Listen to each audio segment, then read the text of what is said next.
राज्याची उपराजधानी नागपूर शहरामध्ये मुसळधार पाऊस सुरू आहे। सलग 2 दिवसांपासून शहरात पावसाची संततधार सुरू आहे आणि या पावसामुळे नद्या नाल्यांच्या पाणी पातळीमध्ये वाढ झालेली आहे। शहरातील सखल भागात पाणी साचलेले आहे। नागरिकांच्या घरातही पावसाचं पाणी शिरले।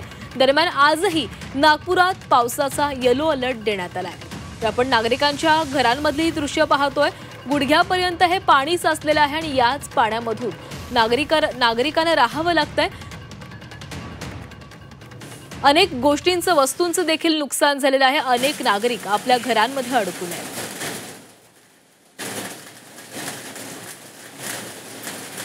आणि नागपूरमधील संपूर्ण परिस्थितीचा आढावा घेणार आहोत। आमचे प्रतिनिधी अमर काणे आपल्यासोबत जोडले गेलेले आहेत। नागपूरमध्ये सध्या पूरस्थिती निर्माण झालेली आहे। अनेक सखल भागांमध्ये पाणी साचलेले आहे। नागरिक देखील या पाण्यामध्ये अडकलेले आहेत। बचाव कार्य सुरू करण्यात आलेले आहे। काय सध्या परिस्थिती बघायला मिळते? आता आपण नाही ते नरसाळा परिसरामध्ये नरसाळा परिसराचे थेट दृश्य मी तुला दाखवतो। पोहरा नदी इथून वाहते। इथे आतमध्ये एक बोट गेलेली आहे। बचाव कार्य सुरू करण्यात आलेलं आहे।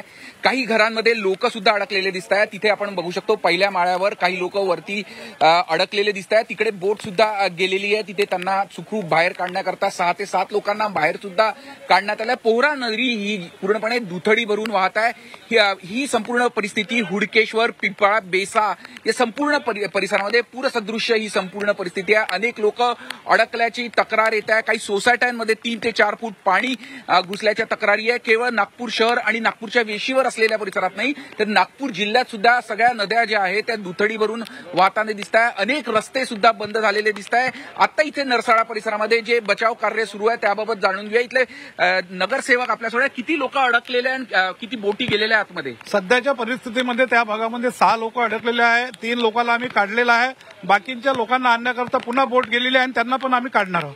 तर आपण बघू शकतो 3 लोकांना काढले, 6 लोक अजूनही अडकल्याची प्राथमिक माहिती आहे। तिथे आपण बघू शकतो त्या घराच्या बाहेर थोडी मुवमेंट येत आहे। ती मदतीची आस लावून काही लोक तिथे दिसत आहेत। खरं तर अग्निशमन दलाची बोट इथून अजून आतमध्ये गेली आहे कारण की आतमधल्या भागात काही लोक अडकले आहे का हे सुद्धा तपासण्यात येत आहे। पण नागपूर शहरातील नाग नदी असो किंवा पोहरा नदी असो या अगदी दुथडी भरून वाहताना दिसत आहे आणि अनेक परिसरामध्ये पूरजन्य परिस्थिती आहे। पूरस्थिती निर्माण झालेली आहे। अनेक लोक अडकल्याच्या तक्रारी येत आहे। केवळ नागपूर वेशीवर असलेल्या भागामध्ये नाही तर नागपूर शहरात सुद्धा काही भागांमध्ये प्रचंड असं पाणी साचलंय। गेल्या 3 दिवसांपासून हा संपूर्ण पाऊस सुरू आहे।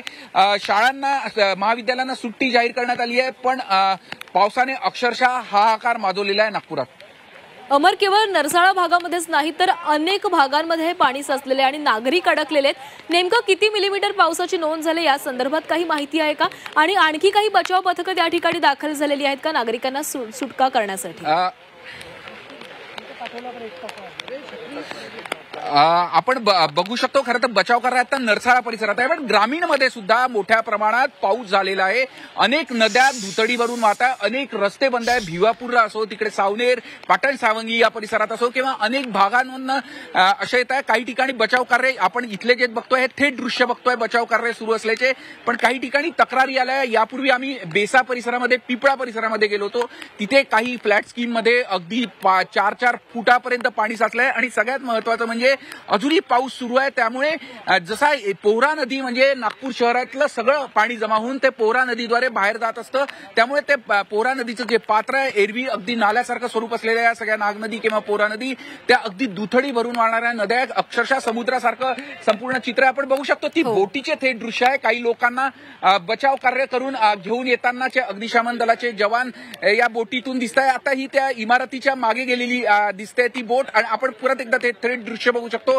बोटीतून सुखरूप लोकांना घेऊन येताना अग्निशमन दलाचे जवान, बचाव टीम आहे ती दिसते सुखरूप असं बाहेर काढलेलं दिसत आहे। हे बचाव कार्य गेल्या 1-1.5 तासांपासून संपूर्ण सुरू होतं। अगदी सुखरूपपणे काही लोकांना घेऊन येत आहे। यापूर्वी सुद्धा 3 लोकांना घेऊन आल्याची माहिती स्थानिक नगरसेवकांनी दिली आणि आता सुद्धा काही लोकांना या बोटीतून सुखरूप बाहेर येताना दिसून येत आहे। कशा पद्धतीने हे बचाव करायचं हे थेट लाईव्ह दृश्य आपण झी24 तासवर बघू शकतो की कशा पद्धतीने अग्निशमन दलाचे हे जवान हे बचाव कार्य पूर्ण करताना दिसून येत आहे। आणि ही जी बोट आहे ती आता फिरवली आणि कदाचित पाण्याची पातळी त्या स्तरावर तिथे काही अडथळे असले त्यामुळे अग्निशमन दलाचे जवान जे आहे किंवा बचाव कार्याची टीम जी आहे ती खालती उतरून त्या बोटीला ओढत घेऊन येत आहेत. त्याच्यात काही लोक, सर्वसामान्य नागरिक जे अडकलेले होते त्यांना कशा पद्धतीने सुखरूप बाहेर काढता येईल हे सगळे प्रयत्न सुरू आहे. कारण की संपूर्ण परिसरामध्ये अनेक लेआउट्स आहे. सुनियोजित पद्धतीने विकास कामं नाही केले तर काय होऊ शकतं याचं हे चित्र आहे. पोहरा नदीचं पात्र मोठं झालं, अनेक आजूबाजूच्या परिसरामध्ये संपूर्ण पाणी साचले दिसत आहे आणि हे बचाव दृश्य जे आहे आपण बघू शकतो की कशा पद्धतीने हे संपूर्ण बचाव कार्य सुरू आहे.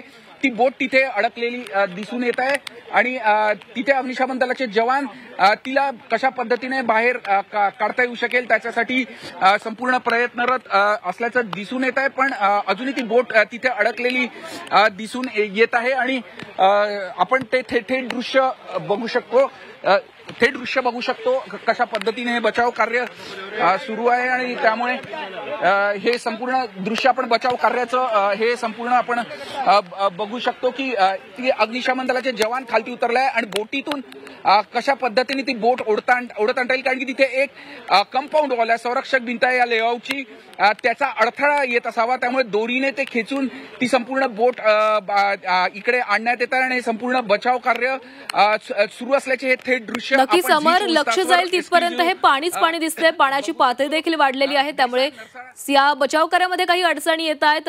नक्कीच धन्यवाद. या संपूर्ण परिस्थिती संदर्भात तुमच्याकडनं वेळोवेळी अपडेट घेत राहू. तुर्तास धन्यवाद.